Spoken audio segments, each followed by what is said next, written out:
200 টাকা 240 টাকা মরিচের কেজি হচ্ছে। যারা ক্ষুদ্র বিজনেস করে তারা কিভাবে চলবে? এই পেঁয়াজের দাম হচ্ছে 120 টাকা। এভাবে করলে কি সাধারণ মানুষ বাঁচতে পারে? আর আমরা এখানে কেজিতে 4 থেকে 5 টাকা লাভ করি। আপনি তো যে মূল বিষয়টা জানতে চান, তাহলে মেন যেখানে মরিচগুলো বস্তা আসে তাদেরকে আপনাকে জিজ্ঞেস করতে হবে যে কী কারণে দাম, তাহলে ওনারাই আপনাকে ডিটেলস বলতে পারবে। আমি শাক খেতে গেলেও এক মুঠা শাক 50 টাকা। যারা সরকার যে ক্ষমতায় যারা আছে তারা এটা তো নিয়ন্ত্রণ করে না, তাদের তো সমস্যা নাই, তারা তো তাদের অবস্থান থেকে ঠিকই আছে, তাদের কিনতে সমস্যা নাই। 1 কেজি জায়গা পেঁয়াজ 5 কেজিও কিনলে তাদের সমস্যা নাই, তাদের তো আর্থিকভাবে তারা সচ্ছল। কিছুদিন আগে কিনছি মাত্র 80 টাকা কেজি, এখন 110 টাকা কেজি দাম। এত শুধু পেঁয়াজের কেজি যদি এত থাকে, মরিচের কেজি কিনছি 280, তারপরে হয়েছে 320 টাকা কেজি। এখন কি বলেন, তাহলে আর কি কাঁচা বাজার কি করব না? কাঁচা বাজার কীভাবে করব? সবজি আপনার পেঁপে হচ্ছে 50 টাকা কেজি, যা এক সময় 20 টাকাও কেজি আমরা কখনো খাই নাই। একটা ধুন্দল সেটা হচ্ছে 60 টাকা কেজি। মিষ্টি কুমড়া কেজি হিসাবে বিক্রি হচ্ছে 50 টাকা 40 টাকা। কচুরকাঠি হচ্ছে 80 টাকা। যারা সরকার যে ক্ষমতায় যারা আছে তারা এটা তো নিয়ন্ত্রণ করে না, তাদের তো সমস্যা নাই, তারা তো তাদের অবস্থান থেকে ঠিকই আছে, তাদের কিনতে সমস্যা নাই। 1 কেজি জায়গা পেঁয়াজ 5 কেজিও কিনলে তাদের সমস্যা নাই, তাদের তো আর্থিকভাবে তারা সচ্ছল। 200 টাকা 240 টাকা মরিচের কেজি হচ্ছে। যারা ক্ষুদ্র বিজনেস করে তারা কিভাবে চলবে এই 200 টাকা দিয়ে বা 200 টাকা মানে 40 টাকা দিয়ে? বিশেষ করে মরিচ আর পেঁয়াজটা বেশি। পেঁয়াজের দাম হচ্ছে 120 টাকা। এভাবে করলে কি সাধারণ মানুষ বাঁচতে পারে? সাধারণ মানুষ তো বাঁচতে পারে না, কারণ আমরা আসলে যারা ছোটোখাটো বিজনেস চালাই আমাদের জন্য অনেক কষ্ট হয়ে যায়। কৃষিকাজ থেকে কিন্তু কম দামে তারা কিনে নিয়ে আসতেছে, এনে বাজারে ঢুকলে তাদের এটা রেটে বেড়ে যাচ্ছে।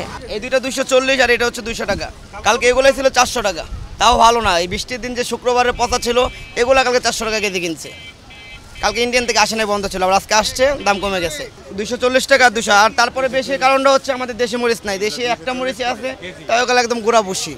এই কারণে এত দাম। যখন দেশি সব জায়গায় লেগে যাবে তখন আবার কেজি 40 টাকা 50 টাকা এসে বলবে। সামান্য টমেটো 30 টাকা কেজি খায় নাই দেশি, আর এখন 200 টাকা কেজি ইন্ডিয়ান টমেটো। আর আমরা এখানে কেজিতে 4 থেকে 5 টাকা লাভ করি। আপনি তো যে মূল বিষয়টা জানতে চান, তাহলে মেন যেখানে মরিচগুলো বস্তা আসে তাদেরকে আপনাকে জিজ্ঞেস করতে হবে যে কী কারণে দাম, তাহলে ওনারাই আপনাকে ডিটেলস বলতে পারবে। দেশিগণ, ইন্ডিয়ান, ফরিদপুর, হাইব্রিড সব পেঁয়াজই গত সপ্তাহে একটু কম ছিল, এই সপ্তাহে একটু দাম বেশি। গত সপ্তাহ থেকে এই সপ্তাহে মনে হয় যে 10 টাকা 15 টাকা কেজিতে বেশি, কিন্তু দাম বেশি টাকায় আমরা মাল কম বিক্রি করতেছি, আমদানি কম। যা মনে করেন যে লোকে 5 কেজি নিত সেই লোকে নেয় 1 কেজি 1.5 কেজি। এত দাম থাকার কারণে কাস্টমার যারা সাধারণ লোকের কাছে তো অনেক কষ্ট হচ্ছে, যে আদা, রসুন, পেঁয়াজ সব কিছুর দাম বেশি। সরকার চাইলে অবশ্যই কমাতে পারে, কিন্তু সরকারে তো চেষ্টা করি, কিন্তু আসলে এটা একটা বড় ব্যবসায়ীরা সিন্ডিকেট করতেছে। গত সপ্তাহে কিন্তু ভালো পেঁপে ছিল 40 টাকা কেজি, এখন এই সপ্তাহ গ্রেড পেঁপে হচ্ছে 50 টাকা কেজি। দুন্দুল হচ্ছে আপনার গত সপ্তাহ ছিল 40 টাকা কেজি, এই সপ্তাহ 60 টাকা কেজি। ঝিঙ্গা ছিল 40 টাকা কেজি, এই সপ্তাহ হচ্ছে 60 টাকা কেজি।